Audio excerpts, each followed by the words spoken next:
The grand hall of the Starward Empress was a spectacle of polished chrome, soft luminescent panels, and the low hum of sophisticated conversation. It was the premier luxury liner on the Earth-Sirius run, and its annual Captain's Gala was the social event of the transit. Officers in crisp uniforms mingled with diplomats, wealthy entrepreneurs, and a smattering of celebrities. In the far corner, near a wall of transparent steel offering a breathtaking view of the streaking stars, sat a beautiful, seldom used concert grand piano. A young woman moved through the crowd with practiced ease, balancing a tray of empty crystal flutes. She was a server here, one of the many human staff who ensured the gala's flawless execution. Her posture was straight, her expression one of polite attentiveness.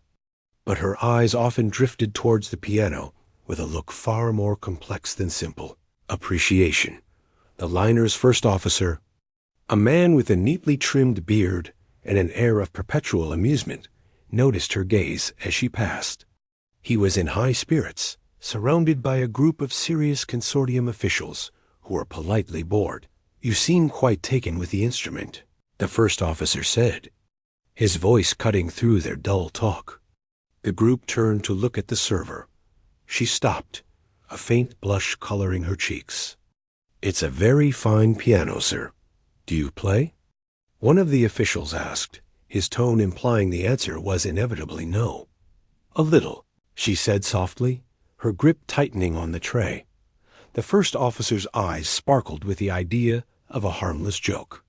The musical entertainment for the evening, a renowned Vox synth ensemble from Proxima Centauri, was running late due to a shuttle delay. A small gap in the program was approaching. "A little," he boomed, smiling. "Well, we have a gap to fill. Why don't you give us a sample of your little talent? A quick tune to keep our guests entertained while we wait for the real performers." It was not a request. It was a gently delivered command, a bit of playful theater for his guests.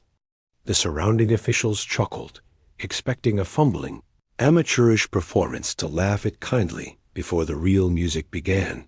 The young woman's blush deepened.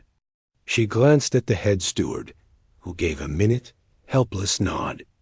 Setting her tray on a nearby service bot, she smoothed her simple uniform and walked towards the piano. A few nearby guests noticed, whispering. The rumor spread. A waitress was going to play as a filler. She sat on the plush bench, her back to the vast star field. For a moment, she simply placed her hands in her lap, head bowed. The hum of conversation continued, few paying real attention. The first officer watched with a patronizing smile. Her hands rose. They settled over the keys not with uncertainty, but with a profound, familiar gravity. The first note she struck was not a timid probe, but a deep, resonant bass chord that seemed to vibrate in the very bones of the hall. Conversation stuttered. A second chord followed, richer, more complex, weaving a harmonic foundation that was ancient and new all at once. Then the melody began. It was not a simple tune. It was a story. The left hand established a rolling, relentless rhythm like the heartbeat of a great engine, or the pulse of a world. The right hand danced over it, a melody of breathtaking fragility and soaring hope.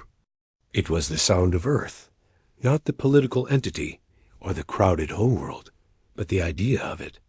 It was the longing of oceans, the resilience of mountains, the quiet desperation and explosive joy of the species that had clawed its way from the mud to the stars. The last vestiges of conversation died. Every head turned. A diplomat frozen in the act of raising a glass to his lips did not move.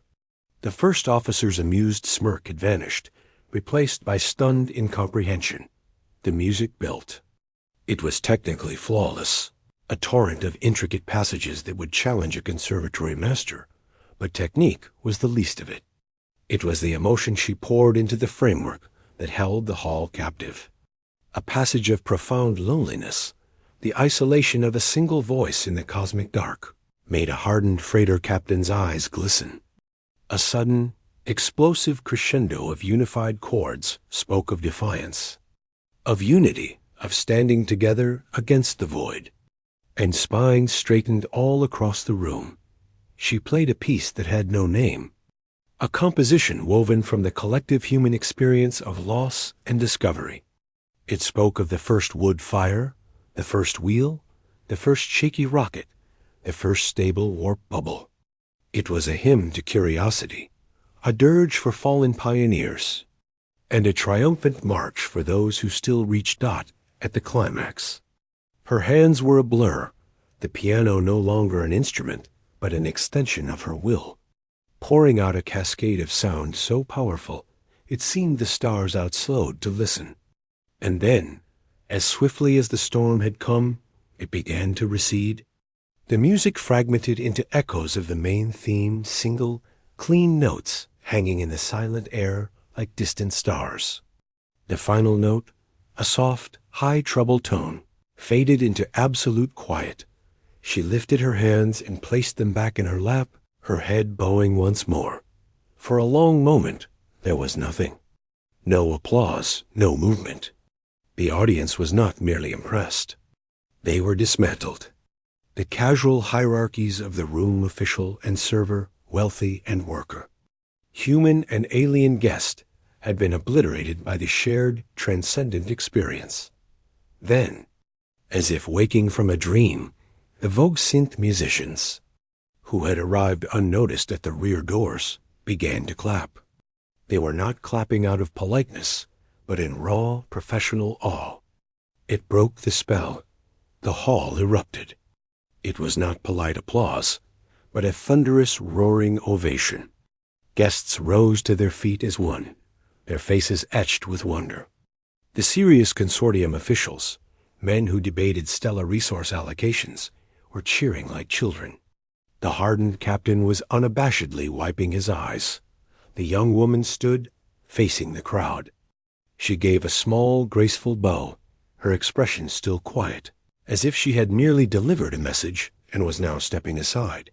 The first officer pushed through the crowd, his earlier demeanor gone.